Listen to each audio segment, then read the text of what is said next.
안녕하세요. 한국은 이제 과거의 그 고수출 실적을 앞으로 내기는 어렵다라고 한국은행이 이야기하고 있습니다. 기존에 한국은 중국이라고 하는 거대 시장이 있어서 수출로 많은 이득을 보면서 살았습니다. 하지만 지금은 중국 시장에서 경쟁력을 서서히 잃어가고 있다는 겁니다. 더 이상 과거의 그 호황을 누리기가 어렵다라고 보는 게 맞겠습니다. 우리가 잘 알고 있다시피 지금 무역수지 적자는 14개월, 16개월 계속 지속되고 있는데, 이는 IMF 이후에 가장 긴 기간 동안 지금 적자를 내보이고 있는 상황입니다. 한국이라고 하는 나라 전체가 지금 경제적으로 매우 어려운 처지에 놓여 있다고 보면 맞습니다. 근데 우리는 내부를 돌아보면 지금의 정부가 좀 극단으로 치닫고 있고 국민들에게 신임 또한 못 받고 있는 매우 불안한 상황입니다. 그러다 보니까는 지금의 윤석열 정부는 더욱 이제 극우 세력, 좀 비정상적인 세력들을 자꾸 자기 측근에 두려고 하는 것 같습니다. 왜 굳이 정치적인 얘기를 하느냐라고 이야기하실 수 있는데, 그 정치와 경제가 연결되어 있기 때문에 그렇습니다. 지금 이제 윤석열 정부 아래 금융원장 뭐하는 놈입니까? 기존에 업계에 이해관계 얽히고 설켜 있던 쓰레기 같은 놈이었죠. 그리고 지금 금융감독원장 뭐하고 있습니까? 원금 납부 기간을 유예해 준 걸, 부실폭탄을 뒤로 미룬 걸 매우 잘한 사례라고 떠벌리고 다니는 한심한 인간입니다. 금융업계의 부조리나 잘못된 부분을 감독하고 시시비비를 가려서 처벌하고 뭡니까? 좀 건전해지게끔 만들어야 되는데 마치 정치인처럼 떠들고 다닙니다. 경제부총리는요? 경제부총리는 딱 뭐하는 놈입니까? 예전에 경제부총리가 했던 것처럼 대기업 재벌가 족벌가를 위해서 일하고 서민들의 주머니를 트는 그런 어처구니없는 짓거리를 하면서 앞으로는 뭐합니까? 라면값, 과자값 50원, 100원 내렸다고 자화자찬하고 있는 어처구니없는 짓거리를 하고 있습니다. 왜 제가 이런 얘기를 드리냐? 지금 정부 아래에서 금융 리더라고 하는 놈들이 지금의 어려운 이 경제 상황을 엄중하게 내다보고 그 자리에 대한 직을 걸고 국민들을 위해서 일하지 않는다라는 거죠. 그러다 보니까는 그 아래 있는 이들 또한 더욱더 어처구니없고 책임회피하고 뻔뻔한 모습을 내보이고 있다 보니 한국의 경제가 더 악화되고 있다라고 저는 이제 생각을 하는 겁니다. 중국에서 시장 경쟁력이 매우 낮아지고 있다. 지금 벌써 1일부터 20일까지의 수출이 15% 줄었다는데, 반도체 35% 줄어든 게 11개월 연속이라는데, 정부는 상저하고라고 얘기했지만 상저하저인 게 눈에 뻔히 보이는데 어쩌려고 저러는 걸까요? 제품 경쟁력이 중요하다라는데 입으로만 떠들어댄다고 경쟁력이 나아지나요? 아니죠. 지금 반도체 관련해서 바닥을 찍었다 아무리 떠들어대고 다니는데 실제로 어떻습니까?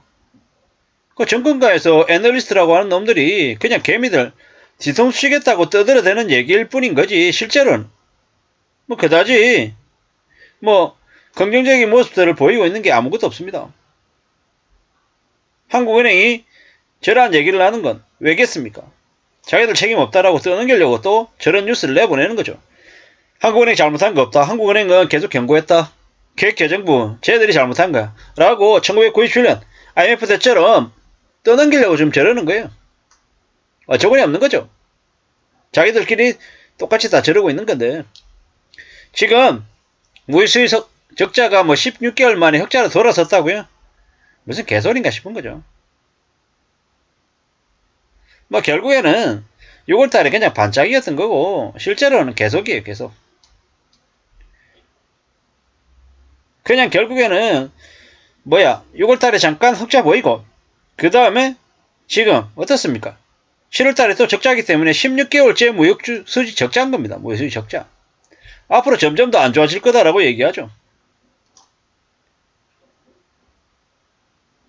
이 심각한 이 문제를 좀 개선시켜야 되는데, 말처럼 쉽지는 않겠지만 국민이 그리고 정치권과 경제권에 있는 사람들이 한 목소리로 좀 힘을 합심해서 움직이고 이러면은 그래도 좀 나아질 수 있을 텐데 그런 모습들이 안 보이죠. 그런 기대도 없고요. 그런 의지도 없고 뭐 많은 것들이 우리에게 알려주는 시사점이 있습니다. 앞으로 경제적인 호황은 경제 성장률이 2%, 3%, 4% 되는 일은 없다. 0%대 경제 성장률을 각오해야 된다. 그러면 결국 내수는요. 내수는 더욱더 얼어붙겠죠. 뭐 실적이 안 좋은데 뭐 성장할 수 없는데 겁에가 오르는 일이 생기겠습니까? 힘들죠. 그럼 그 다음은요. 뭐 사실상 기업들의 구조조정이 좀 더 늘어날 수 있다라고 봐야 되는 거죠. 겁에가 오르지 않고 구조조정이 늘어나고 그러면 이제 보통 사람들의 가게가 이제 악화되는 거죠. 어려워지는 거죠. 어려워지면요. 소비를 또 줄이게 되고 소비를 줄이게 되면 이제 내수시장에서의 매출은 더 급감하게 되고 뭐 물가 나중에 그에 따라서 이제 떨어지긴 하겠죠. 하지만 전반적으로 봤을 때는 경기 침체가 내수 침체가 심해진다라는 거죠. 이제 악순환이 이제 벌어지는 거죠. 이러한 악순환의 고리에 이미 걸려들었고 그걸 끊어내기 위해서는 정치적인 경제적인 뭐 리더들과 아니면 그 구성원들이 좀 합심하고 이러한 상황들을 타개해 나가기 위해서 움직여야 되는데 지금의 정부는 자기네들 입속만 차리고 이미 지금 그러한 행보들을 보이고 있죠. 뭐 하고 있습니까? 민영화 단계를 지금 밟고 있죠. 한점 보십시오. 적자가 엄청나잖아요. 적자 나게끔 내버려 둔 상태에서 이제 알짜 자산들을 계속 팔아내고 있습니다. 재벌가 족벌가들 아가리에 쳐놓고 있죠. 그리고 지금 금융원장이라고 하는 놈은 얼마 전에 새마을금고 문제되니까는 뭐 들어가서 6천만 원인가 입금하는 그 사진을 언론 뉴스에다 펼쳐놨더라고요. 미친놈이죠. 개쓰레기입니다. 뭐냐? 지금 그놈들이 그런 짓거리를 내야 됩니까? 아니죠. 새마을금고 행안부 소속인데 건강부 소속으로 빨리 바꾸고 뭐 6개월 만에 한 번씩 이렇게 뭐 하는지 모르는 그렇게 자기들끼리 내부에서 숨기고 하는 그런 적폐들 부조리들을 다 까발려가지고 살릴 곳과 죽일 곳을 수술 때 메스를 대야 되죠. 수술을 해야 되는 거죠. 팔다리를 꺼내야 되면 팔다리를 꺼내야 되죠. 그래야지 살릴 수 있는 건데 지금은 그런 거 없이 그냥 나 몰라라고 하면서 그냥 저러고 있는 겁니다. 어쩌려고 저러는 걸까요? 뭐 하자고 저러는 걸까요? 황당하고 어처구니 없고 그냥 충격적일 뿐이죠. 삶이 계속 저렇게 엉망이 되면 어떻게 되겠습니까? 나라 꼴이 그냥 개판되는 거고 개개인들의 삶이 더더욱 더 어려워지는 거죠. 무슨 얘기입니다. 아찔하죠. 씁쓸합니다. 어쩌려고 저러는 걸까? 언제쯤 나아질까? 이런 생각 저런 생각 여러 가지 생각들을 하는데 참 알 수 없습니다. 잘 모르겠습니다.